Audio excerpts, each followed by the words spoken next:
Hey guys, here's a brief description on the learning team assignment. This is going to be for the next two modules, so you will work on this together for the next couple modules. So you're going to dive in. We talked about 21st century learning, and you guys all kind of came up with the 4 C's throughout investigating 21st century learning and looking into the 4 C's. So the 4 C's are kind of important when we're talking about technology use because it really makes us analyze our technology and how we're using it in our classroom. Are we using it to get our kids creating? Are we using it for them to collaborate?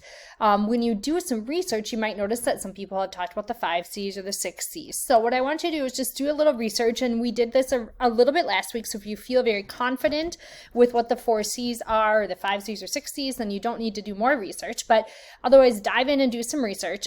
And then as a learning team, you're going to start brainstorming ideas on how you can use technology to enhance these areas. So if I'm talking about collaboration, what tools, what apps, what resources can I use to enhance collaboration in my classroom? So for example, Google Docs, so that I can easily collaborate together on a document.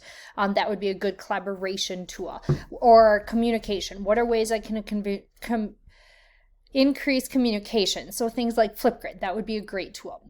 And then you're going to create some type of presentation about these. So you're either an infographic where you're kind of showing the different C's, and then you're putting the tools that you could use, maybe describing what it is, the different tools you can use, and give some examples of things they could do.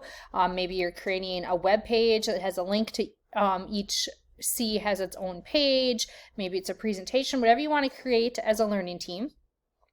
And then you're going to kind of include ideas for each one of these. So I would use Flipgrid so that students can have discussions with kids that aren't just in their classroom in order to increase communication. Okay, so having some ideas and some tools kind of listed under each one of those areas.